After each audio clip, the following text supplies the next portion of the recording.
함께 떠나는 성경여행 제49과 믿음의 아들에게 남긴 편지 디모데의 전후서와 디도서를 중심으로 살펴보고 있습니다. 지난주에 복음 1세대와 2세대에 대한 내용 살펴보았고요. 이어서 모세와 바울을 통한 복음 1세대와 2세대에 대한 신앙 개성에 대한 내용을 살펴보고 있습니다. 오늘은 지난주에 이어서 하나님에 대한 지식의 이어짐이 이스라엘 백성들에게서는 매우 중요한 문제가 되는 것입니다. 그것을 개성이라고 하지요.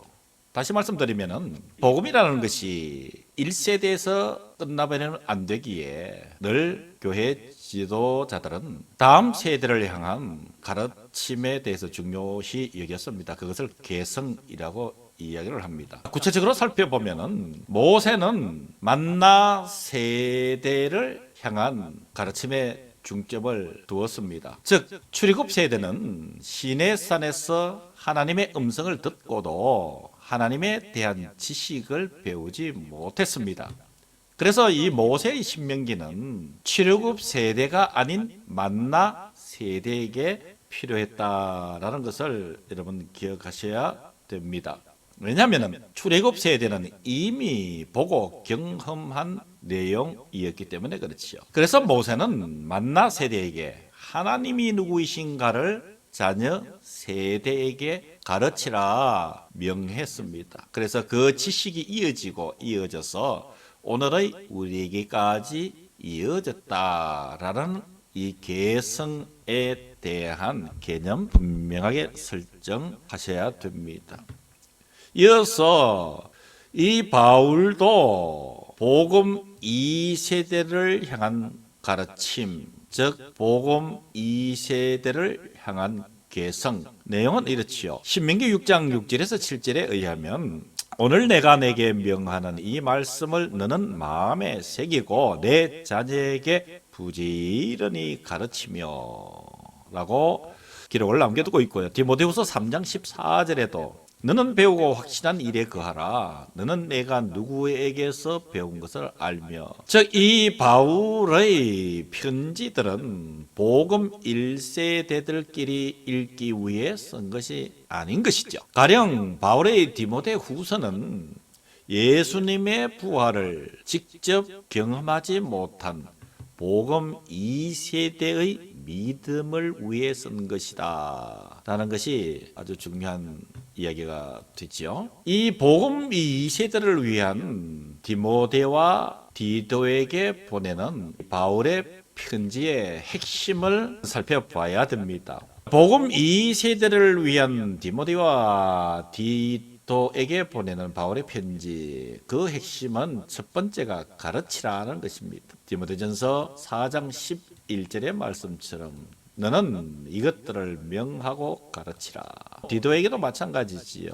디도서 1장 9절에 믿번 말씀의 가르침을 그대로 지켜야 하리니 라고 말하고 있습니다. 두 번째 이 바울의 편지의 핵심은 좋은 사람을 세우라. 디모데전서 3장 2절에 의하면 그러므로 감독은 책망할 것이 없으며 한 아내의 남편이 되며 절제하며 신중하며 단정하며 나그네를 대접하며 가르치기를 잘하며 라고 말을 하고 있습니다. 이어서 디모데전서 4장 6절에는 예수의 좋은 일꾼이 되어라. 그리고 디도서 1장 5절에도 각 성의 장로들을 세우게 하려 함이라 라고 하는 좋은 지도자, 즉 좋은 사람을 세우라 라고 강조를 하고 있습니다. 그리고 이 복음 2세대와 끝까지 함께하는 사도 요한을 생각하지 않을 수가 없지요.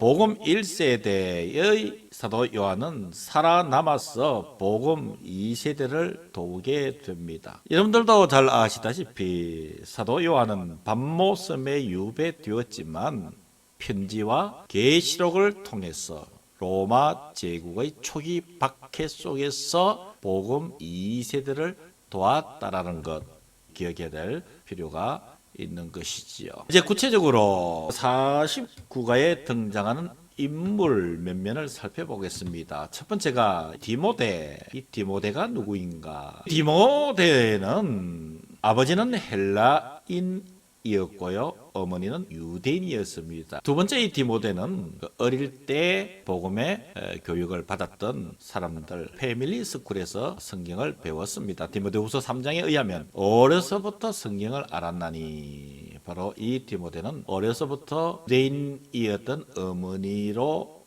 통해서 성경 공부를 하는 것으로 보여집니다. 세 번째는 이 디모데는 바울의 1차 전도 여행 때 루스드라에서 바울의 전도를 받아서 그리스도인이 된 사람으로 성경은 사도행전에서 소개하고 있습니다. 네 번째 이 디모데는 형제들에게 칭찬받는 사람 그리고 거짓 없는 믿음의 소유자라고 사도행전에서 계속 소개를 하고 있습니다. 다섯 번째는 바울의 2차 전도 여행에 동행을 했지요. 그리고 동행 전에 할례를 받은 기록이 사도행전에 기록되어 있습니다. 여섯 번째 이 디모데는 바울의 손과 발이 되어 함께 사역한 바울의 제자라는 것을 기억해 두실 필요가 있고요. 일곱 번째는 이 디모데는 바울에게 목회 서신 두 통을 전달받게 됩니다. 그것이 바로 디모데전서와 디모데후서지요. 그리고 여덟 번째가 바울이 보낸 6통의 편지에 디모데의 이름이 등장합니다. 데살로니가 전서, 데살로니가 후서, 고린도 후서, 빌립보서, 골로새서, 빌레몬서 이렇게 6통의 바울의 편지 속에 이 디모데란 이름이 등장한다. 중요한 의미를 갖고 있죠. 그래서 이 빌레몬서 1장 1절에 의하면 그리스도 예수를 위하여 갇힌 자 된 바울과 및 형제 디모데는 우리의 사랑을 받는 자요 동역자인 빌레몬과 등을 해서 이 바울의 제자이면서도 형제 취급을 받았던 디모데. 아홉 번째는 바울이 고린도 교회에 보낸 편지, 즉 고린도 전서를 전달한 사람입니다. 그리고 열 번째는 에베소 교회의 목회자였기도 했지요. 마지막으로 11번째가 바울이 죽기 전 신앙을 계승한 복음 2세대의 선두주자였던 사람, 바로 디모데라는 것을 기억할 필요가 있는 줄로 압니다. 그래서 이 디모데에게 바울이 보낸 편지가 바로 디모데서이지요. 디모데에게 보낸 편지. 바울이 에베소 교회에서 목회 중인 디모데에게 보낸 목회 서신이라. 이 디모데에게 보낸 편지의 핵심은 이렇습니다. 첫 번째가 교회에 대해서 이 교회의 직분자를 세우는 일에 대한 가르침을 기록하고 있습니다. 두 번째는 사역자의 자세에 대해서, 하나님의 일꾼의 자세에 대해서 그는 이렇게 이야기를 합니다. 첫 번째, 거짓 교훈을 경계하라.